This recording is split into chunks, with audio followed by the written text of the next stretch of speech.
शरीर नश्वर है। कौन नहीं जानता है कि ये संसार छोड़ करके जाना है। ये मकान, ये बिल्डिंग जिसको रात दिन लग करके परिश्रम के साथ बनाते हैं, इसको भी छोड़ करके जाना है। कौन नहीं जानता है, सब जानते हैं। लेकिन जानने से काम नहीं चलेगा। क्या हम मानते भी हैं? मरते दम तक प्राण निकलना है तब भी।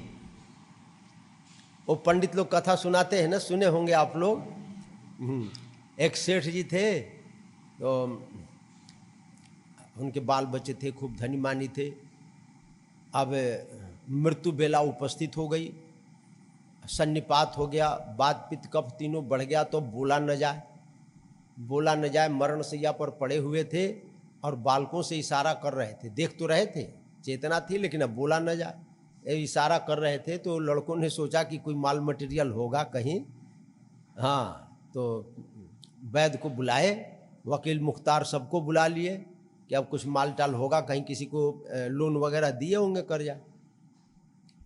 वैद्य आया, कहे कि भाई ये कुछ बोलने लग जाए, ऐसी कोई औषधि दीजिए। कहे कि देखो, इनको सन्निपात हो गया है और ये अब बचने वाले नहीं हैं। कहे कि कुछ इशारा कर रहे हैं। कहे कि इशारा करे 5-7 मिनट के लिए बोल सकते हैं ये, लेकिन फिर ये बचेंगे नहीं। वैद्य जी ने कहा कि देखो, पहले पैसा दो, क्योंकि बचना तो इनको है नहीं। हाँ, बाद में पैसा मिले कि न मिले, इसलिए पहले दो। कस्तूरी का इंजेक्शन लगाया तो बोलने लगे। तो वकील साहब से कहे कि अब ये इनसे बनवाइए, वो एफिडेविट, शपथ पत्र बनवाइए, कहाँ क्या दिए हैं, क्या लिखे हैं, सिग्नेचर करवाइए। हाँ, बेटा पूछने लगा कि पापा जी कहाँ माल मटेरियल रखा है, किसको पैसा दिए हैं, एफडी कहाँ पर है, सोना चांदी कहाँ पर है, कहाँ पर लॉकर है, क्या कह रहे थे इशारे में। हाँ, पिताजी ने डांट लगाई, मूर्खों, मैं इतना कमा करके इकट्ठा कर गया, इतना बना दिया, और तुम लोग इसकी सुरक्षा नहीं कर रहे हो। मेरे जिंदे जिंदे जब इस प्रकार हमारे संपत्ति का नाश हो रहा है, तो तुम मरने के बाद क्या करोगे। कहे क्या हुआ पिताजी। अरे कहे कि मूर्खो, देख नहीं रहा है, वो गाय झाड़ू को खा रही है और तुम लोग टुकुर टुकुर देख रहे हो। और इतनी की देर के बाद में वो बोली बंद हो गई।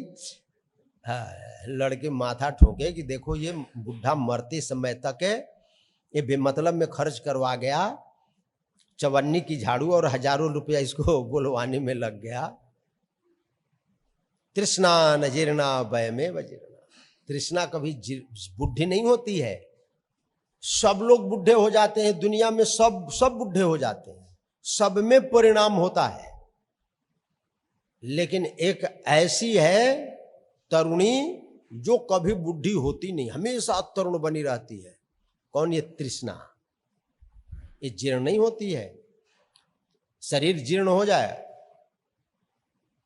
शरीर बुढ़ा हो जाएगा, लेकिन तृष्णा तरुण ही बनी रहती है। तृष्णा की तरुणाई कभी मिटती नहीं है। अदृढ़ च हतम ज्ञानम, जिस ज्ञान में दृढ़ता न हो वो ज्ञान नष्ट हो जाता। प्रमादे न हतम श्रुतम, प्रमाद से किया गया श्रवण भी काम नहीं देता है। निंदा रही है, मोबाइल लिए बैठे हैं, भूख लग रही है, चित्त चंचल है, विक्षिप्त है, तो काम नहीं दे। जिस मंत्र में संदेह हो जाए, संदिग्धो हतो मंत्र, मंत्र कब काम करेगा? जब उसमें संदेह न हो। मंत्र मूलम गुरुर्वाक्यम। एक प्रसिद्ध कथा है, ऐसे हमारे विद्वान लोग, ब्रजवासी लोग दृष्टांत देते हैं कि वल्लभाचार्य के यहाँ एक गाय सेवा करता था, ग्वाला। तो गुरु पूर्णिमा का दिन था, वो सबको दीक्षा दे रहे थे वल्लभाचार्य जी। तो उसने पूछा कि भाई ये क्या कर रहे हैं लोग। कहे कि लोग मंत्र ले रहे हैं। ये मंत्र क्या होता है? कहे कि गुरु जी जो शब्द दे दें, मंत्र दे दें, उसका जप किया जाए तो सिद्धि की प्राप्ति हो जाती है। तो कहे कि मैं भी ले लूं, कहे कि ले लो। तो गया कि हमको भी मंत्र दे दिए। कहे कि तुम तो गाय सेवा करो। तो जाकर जो उसको राय दे रहा था उससे कहा कि वो तुम मना कर दिए कि तुम तो गाय की सेवा करो। कहे कि देखो उसके लिए आग्रह करना पड़ता है, एकांत में जब मिले तो उनसे प्रार्थना करना, निवेदन करना। देखो ये आग्रह बार बार करो, थोड़ा ताकत भी लगाओ। तो कहा कि ये रोज जाते हैं सवेरे 4 बजे स्नान करने के लिए अकेले। हाँ, एकांत तो वही मिलेगा। तो डंडा लिया और रास्ते में खड़ा हो गया। खड़ा हो गया तो जा रहे थे वल्लभाचार्य जी, जा रहे थे तो रास्ता रोक दिया, लाठी ऐसे कर दिया, ठहरो। कहे क्या, कौन है तू? है कि पहले मंत्र दीजिए। तो वल्लभाचार्य जी कहे कि इस दुष्ट के साथ कौन बात करे। तो वो रास्ता काट करके जाने लगे तो उनके पाँव में एक पत्थर का छोटा सा टुकड़ा लगा। तो अपने पाँव से उस टुकड़ा को मारते हुए बोले जा परे को। तो वो सोचा कि हमको मंत्र मिल गया और वो टुकड़ा उठा लिया पत्थर का और कहा अब बोले कि ये भगवान है, शालिग्राम है, पूजा करने के लिए दिए हैं। वो टुकड़ा भी देते थे पत्थर के सबको कि तुम लोग शालिग्राम का पूजन करो और मंत्र जप करो। तो सोचा कि हमको मंत्र दे दिया और ये शालिग्राम दे दिया। अब वो लेकर गया, पूजन करने लगा और जा परे जा परे जा परे जपने लगा। और इतना बलवती निष्ठा हुई कि उसके सामने ठाकुर जी प्रकट हुए। अब उसके साथ खेला खेलने लगे। अब एक दिन श्रावण का महीना था, किसी कार्यवशात आगरा जाना था। तो सब लोगों ने कहा कि महाराज अभी तो जमुना में बाढ़ आ रही है, लोग कैसे पार करेंगे। तो वो ग्वारिया भी आ गया। ग्वारिया ने कहा कि हमको तैरने आता है, मैं चला जाता हूँ। कहे कि चला जाएगा? कहे कि हाँ चला जाऊँगा। तो वो जाने लगा तो जो जापरे थे वो कहे कि भाई हम भी चलेंगे। कहे कि नहीं, जमुना में बाढ़ आ रही है, डूब के मर जाएगा। तो कहाँ जाएगा? कहे कि नहीं नहीं, हमको तैरने आता है, तुमसे बढ़िया। कहे कि ठीक है चलो फिर। तो अब दोनों जाने लगे। जमुना के किनारे आए तो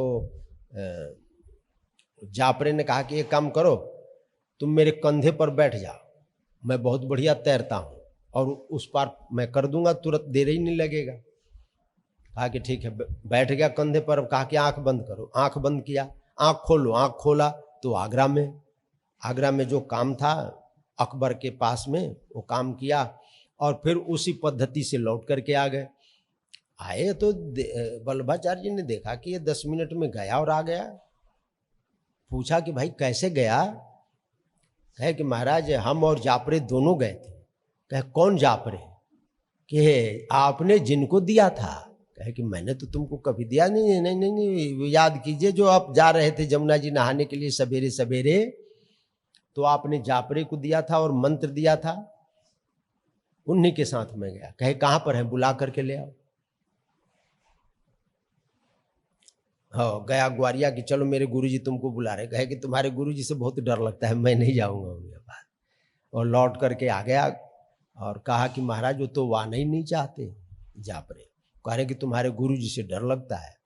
कहे कि नहीं, तुम ले करके आओ तभी विश्वास होगा कि तुम जापरे के साथ गए थे।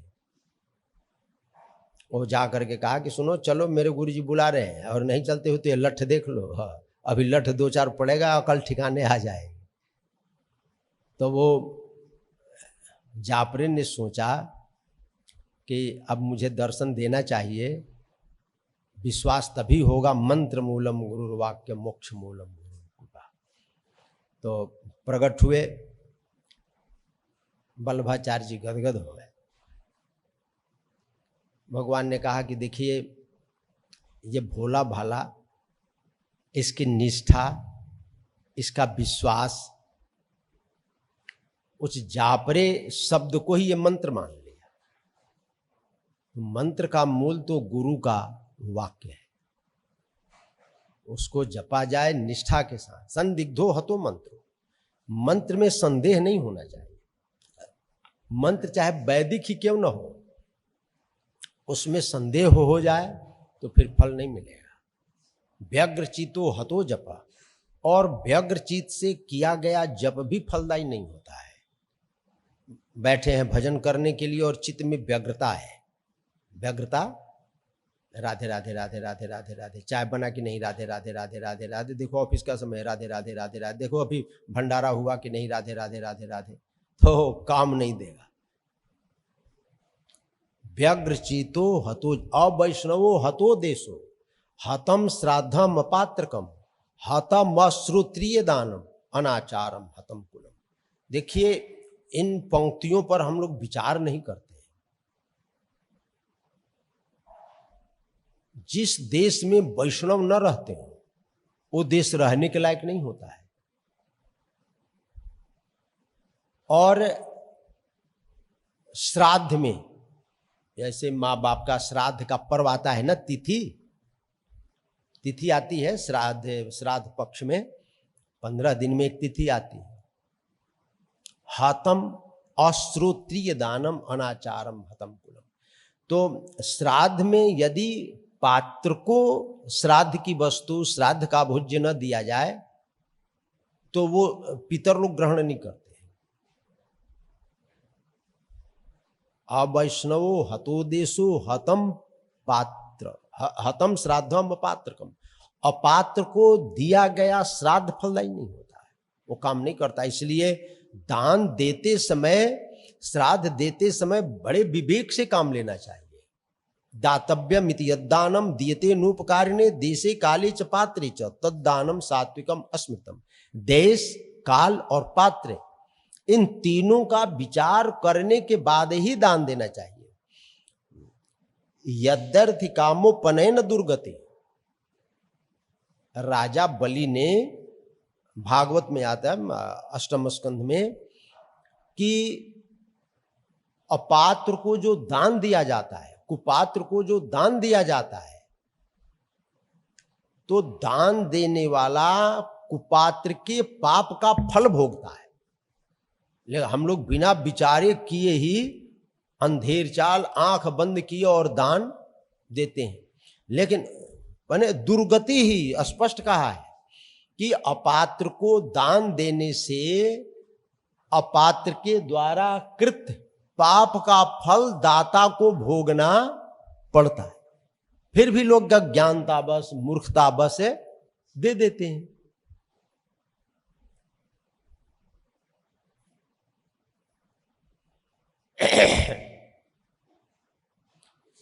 और श्राद्ध में उचित पात्र को श्राद्ध दे, और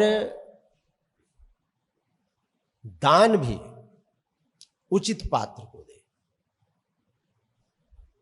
अनाचार से कुल नष्ट हो जाता है और अपात्र को दिया गया दान भी नष्ट हो जाता है। इसलिए बहुत विचार पूर्वक ये कृत्य करना चाहिए। विश्वासु गुरुवाक्येषु स्वस्मिन् दिनत्व भावना मनोदोष जयश्चैव कथायाम निश्चलामति। गुरु के वाक्यों में विश्वास हो, अपने अंदर दैन्य भाव, कथा श्रवण करने के लिए श्रोता को दैन्य भाव से युक्त होना चाहिए, उसमें दीनता होनी चाहिए अपने अंदर। कृपा स दैन्याद युजिर प्रजायते यया भवेत प्रेम विशेष लक्षण। जब तक दीनता नहीं आएगी अपने अंदर, तब तक वो भक्ति के पथ पर चल ही नहीं सकता है। मौसम कौन कुटिल खल कामी। गोस्वामी तुलसीदास जी जैसा व्यक्ति, सूरदास जैसा व्यक्ति जो भगवत प्राप्त थे, जिनकी बुद्धि बिल्कुल निर्मल थी, क्लेश आदि से जो निवृत्त थे, वो भी अपने आप को कहते हैं कि मेरे जैसा कौन खल होगा, कुटिल होगा, कामी होगा, दुष्ट होगा। कामादि वो तो आप्त काम थे, लेकिन फिर भी अपने आप को दीनता की पोटरी में ही बांध करके रखते हैं। ये पता है कि दैन्य भाव के बाद ही भगवत प्रेम भगवत कृपा प्राप्त होती है। अभिमान पर्वत के शिखर के समान है और दैन्य झील के समान है। जल वृष्टि पर्वत के शिखर के ऊपर होती है, लेकिन क्या जल टिकता है पर्वत के शिखर पर? जी नहीं, जल वहां से प्रवाहित हो जाता है, टिकता नहीं है। एक बूंद भी कहां जाकर टिकता है? दैन्य रूपी झील में, गड्ढे में जाकर के जल टिकता है। इसलिए अपने अंदर दैन्य भाव हो। मनोदोष जयश्चैव, मन के दोषों के ऊपर विजय, यानी मन अपनी चांचल्य का परित्याग करके कथा में ही रमण करे। और निश्चल मति, लोकवित धनागार पुत्र चिंताम व्युदस्य च, कथा तीर्थ शुद्ध मति स लभेत फलमुत्तमम्। संसार की चिंता का परित्याग करके, धन का, पुत्र का, पत्नी का, पद का, प्रतिष्ठा का, कथा में आकर सब कुछ छोड़ करके बैठे तो पूरे फल की प्राप्ति होगी। इस प्रकार भगवत दूतों ने गोकर्ण जी से कहा कि महाराज, पूरे विधा के साथ इस प्रेत ने कथा का श्रवण किया है। देखिए, यह हम लोगों के सामने भागवत के श्रवण से भक्ति, ज्ञान, वैराग्य, ये वो मानसिक क्लेश में थे। भाई, भक्ति और ज्ञान और वैराग्य ये तीनों मूर्त रूप नहीं होते हैं, इनका कोई मूर्ति नहीं है। ज्ञान का भी कोई रूप नहीं है, वैराग्य का भी कोई रूप नहीं है, भक्ति का भी, भक्ति प्रेम को बोलते हैं, राग रहित को वैराग्य बोलते हैं, और बुद्धि के साक्षी को ज्ञान बोलते हैं। तो इनका अपना कोई मूर्त रूप नहीं है।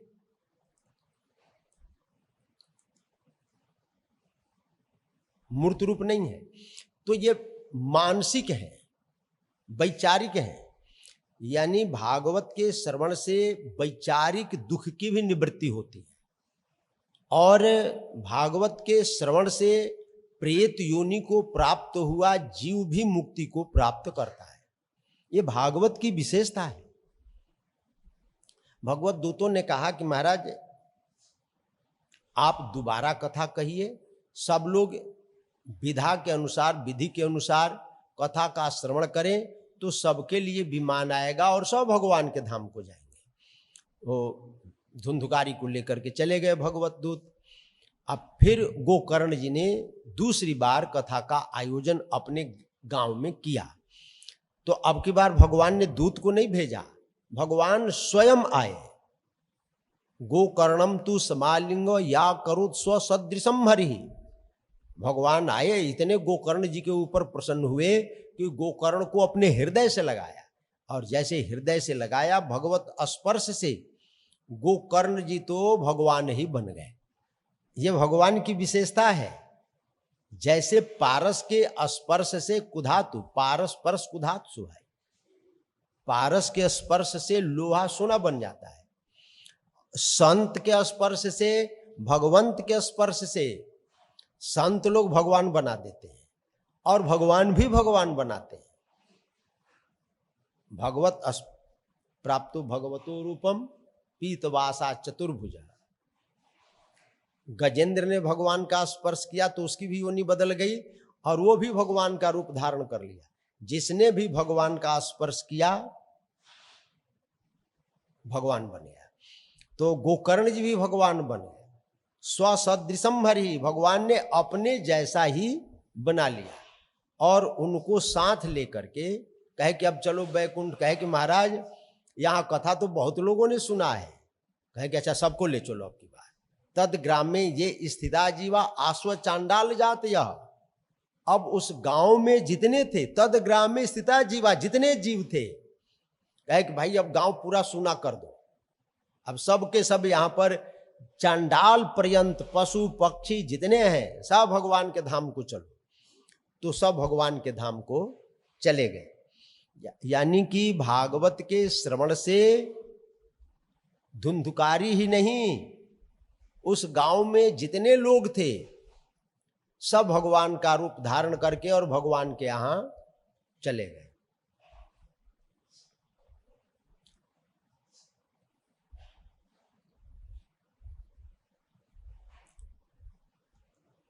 कहे कि महाराज ये कथा सुनने की विधि क्या है? कहे कि देखो विधि ये है कि पहले तो वक्ता का चयन करना चाहिए। विरक्तो वैष्णवो विप्रो वेद शास्त्र विशुद्धि दृष्टांत कुशलो धीरो वक्ता कार्यो तिनि स्पृह अनेक धर्म विभ्रांता स्त्रीणः पाखंडवादिनः सुख शास्त्र कथोच्चारी त्याज्यास्ते यदि पंडिता। वक्ता कैसा होना चाहिए? विरक्त हो, पहली शर्त विरक्त हो, वैष्णव हो, ब्राह्मण, वेद शास्त्र का ज्ञाता हो, दृष्टांत देने में कुशल हो और लोभ लालच से रहित हो।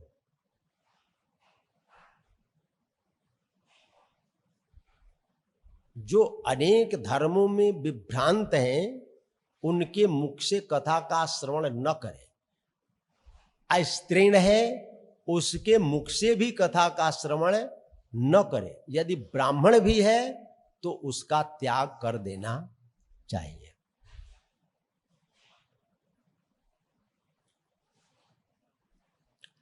और वक्ता क्षौरम प्रकर्तव्यम दीना दरवाग बर्ताप्ते। वक्ता को कथा के एक दिन पूर्व ही क्षौर कर्म करवा लेना चाहिए। कथा के मध्य में क्षौर कर्म का निषेध किया गया है। नख भी नहीं काटना चाहिए। जब तक कथा चले अनुष्ठानिक तब तक नख, रोम, दाढ़ी, मूंछ, बाल ये सब कोई सूली न काटे नहीं तो अनुष्ठान खंडित हो जाता है। यहाँ भी हम लोग वक्ता के चयन में कल्याणकामी पुरुषों को ये बहुत ध्यान देना चाहिए कि हम किसके मुख से कथा का श्रवण करें। आज वर्तमान समय में 90%, 95% कथावाचक, कथावाचक ही नहीं कहेंगे, श्रोता भी कहेंगे। हाँ, दोनों, जैसा वक्ता होता है वैसा ही श्रोता होता है। तो देखते हैं कि रोज तो दाढ़ी बना करके बैठते हैं लोग, रोज रोज दाढ़ी मूंछ सब बाल कटा करके पाउडर लिपस्टिक लगा करके पूरे कथा सुनाने के लिए बैठते हैं। और जो सुनने वाले हैं यजमान वो भी वैसे ही बैठते हैं, वो भी रोज ही दाढ़ी बनाते हैं। तो ये उत्तम फल देने वाला नहीं है। ये तो नहीं कहा जाएगा कि नरक की प्राप्ति होगी, लेकिन फल की प्राप्ति भी नहीं होगी। उस कथा के श्रवण से हानि नहीं तो लाभ भी नहीं, लाभ नहीं, बिल्कुल नहीं, कतई नहीं। और अपने पितरों के उद्धार के लिए, अपने आत्म कल्याण के लिए, किसी कामना के लिए कथा आदि का श्रवण किया जाए तो उस समय तो विशेष रूप से इन बातों का ख्याल रखना चाहिए कि वक्ता कैसा है। आजकल तो अब परंपरा चल पड़ी, मैं निषेध तो नहीं करता, महिलाएं भी कथा करती हैं। रजस्वला अंत्यज मलिक्ष पतित ब्रात 21 तथा द्विज वेद बाह्य न बदिद्य कथाव्रति। रजस्वला स्त्री के मुख का भी दर्शन नहीं करना चाहिए, बात नहीं करना चाहिए कथाव्रति को। और कोई महिला कथा वाचन कर रही है और रजस्वला धर्म से पूरित हो गई तो उसके मुख से जो कथा सुना जा रहा है वो तो नरक की यात्रा ही कराएगा। हाँ, लोग कोई बुरा न मान जाए, जो भागवत में लिखा है मैं वही कहूँगा। अनुष्ठानिक रूप से कभी भी स्त्री के मुख से कथा का श्रवण नहीं करना चाहिए। यह विधा नहीं है, शास्त्र स्त्री शूद्र द्विजबंधु नाम त्रय न श्रुति गोचरा। इसका विशेष ख्याल करना चाहिए कथावृत्ति को, कथा कहने वाले को। लेकिन अब क्या किया जाए, कुएं भांग पड़ी। अब तो देखिए ये महिलाएं कथा वाचन करती हैं, श्रोता वक्ता दोनों सुबह शाम दोनों सेव करा करके कथा सुनाने के लिए, कथा सुनने के लिए बैठते हैं, तो पुण्य नहीं मिलेगा। पाप का तो ये नहीं कहा जाएगा कि वो पाप चढ़ेगा, पाप तो नहीं चढ़ेगा, ये तो नहीं कहा जा सकता है। चढ़े तो अब भगवान जाने, लेकिन पुण्य तो नहीं मिलेगा। तो ये विशेष ख्याल रखना चाहिए। वर्णम पंच विप्राणाम कथा भंग निवृत्ते, ब्राह्मणों का वर्ण करना चाहिए। और ब्रह्मचर्य मदा सुप्ति पत्रावल्याम च भोजनम, ब्रह्मचर्य का पालन करे। जब तक कथा का श्रवण करे तब तक ब्रह्मचर्य का पालन करे। भूमि पर शयन करे, पत्ते में भोजन करे, और यज्ञीय अन्न का सेवन करना चाहिए, जिससे अन्न को अग्नि में यज्ञ के अवसर पर आहुति दी जाती है, उन वस्तुओं का सेवन करना चाहिए। द्विदलम मधुतैलम च गरिष्ठानम तथैव च। द्विदल दाल को बोलते हैं जिसमें दो दल हो। दो दल में दल बोलते हैं जिसको बिखेर दिया जाए, अलग अलग किया जाए। लहसुन भी मान लेते हैं, प्याज भी मानते हैं लोग। अब दालों में विशेष रूप से मसूर के दाल को मानते हैं द्विदल, उसका सेवन नहीं करना चाहिए। गरिष्ठानम तथैव च, गरिष्ठ अन्न का भी सेवन नहीं करना चाहिए। दुग्ध का सेवन करे, फल का सेवन करे। नो वासो बरह प्रोक्त कथा विघ्न करो यदि। यदि उपवास करने से कथा में विघ्न की संभावना है तो फिर भोजन कर ले, ऐसा कोई हार्ड फास्ट नियम नहीं। विष्णु दीक्षा विहीनानाम नाधिकारः कथाश्रवे। विष्णु दीक्षा से, वैष्णव दीक्षा से रहित है तो उसको कथा श्रवण का अधिकार प्राप्त नहीं है। दद्यात् सुवर्णम धेनुम च व्रत प्रणत्व हेतवे। कथा के समापन पर वक्ता को गाय का दान करना चाहिए, अन्न का दान करना चाहिए, स्वर्ण का दान करना चाहिए। ये वाल्मीकि रामायण में और महाभारत में भी एक कथा आती है। एक राजा थे जिनका नाम था श्वेत, राजा श्वेत। बड़े परमार्थी थे, पुण्यात्मा थे। उनकी जब मृत्यु हुई तो वो ब्रह्मलोक में गए, ब्रह्मा के यहाँ। ब्रह्मा के यहाँ भूख प्यास की उर्मी नहीं सताती, भूख प्यास नहीं लगता है, लेकिन राजा श्वेत को भूख और प्यास लगने लगा। तो श्वेत ने कहा ब्रह्मा जी से कि महाराज, आपके लोक में तो किसी को भूख प्यास लगता नहीं है, हमको भूख प्यास क्यों लगता है? कहे कि देखिए, आप बड़े धर्मात्मा थे, आपने बहुत पुण्य किया, लेकिन आपने अन्न का और स्वर्ण का दान नहीं किया। आपने अपने शरीर को खूब तेल से, फुलेल से, भोज्य पदार्थ से सजाया है, बजाया है। यही आपका भोजन रहेगा। आपको भोजन किए बिना चैन नहीं पड़ेगा। इस शरीर को ही खाइए आप। हम लोग सब काम करते हैं लेकिन स्वर्ण अन्न का दान नहीं करते हैं।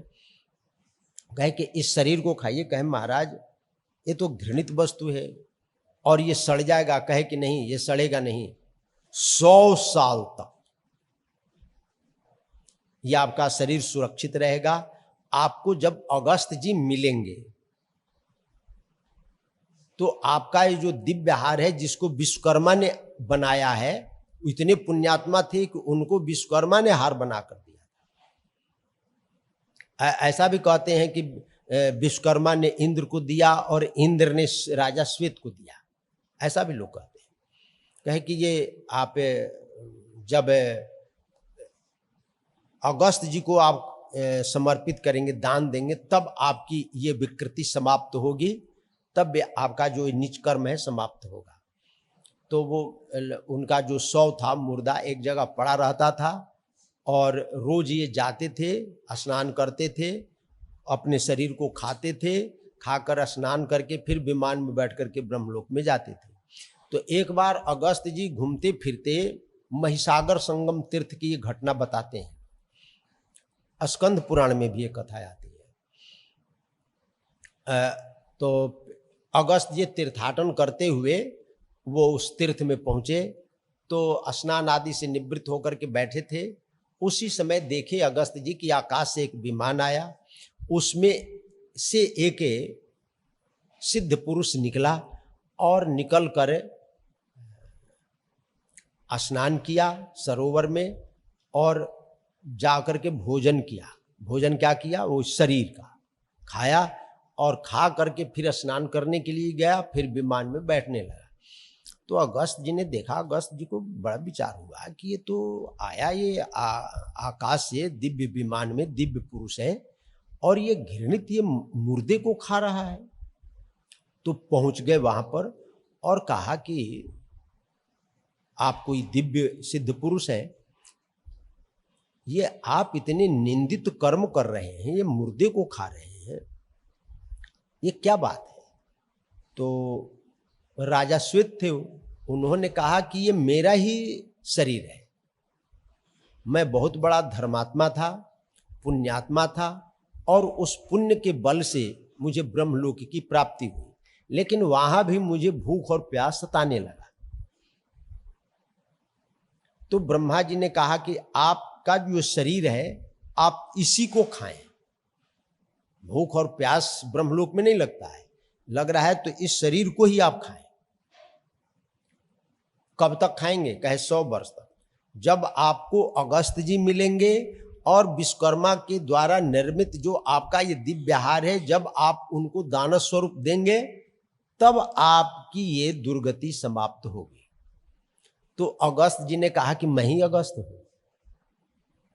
कहे कि तो महाराज आप मेरा उद्धार कीजिए। अगस्त जी ने कहा कि मैं तो परिग्रह लेता नहीं, दान लेता नहीं हूं। और श्वेत ने कहा कि हमारे उद्धार के लिए आप इसे स्वीकार कीजिए।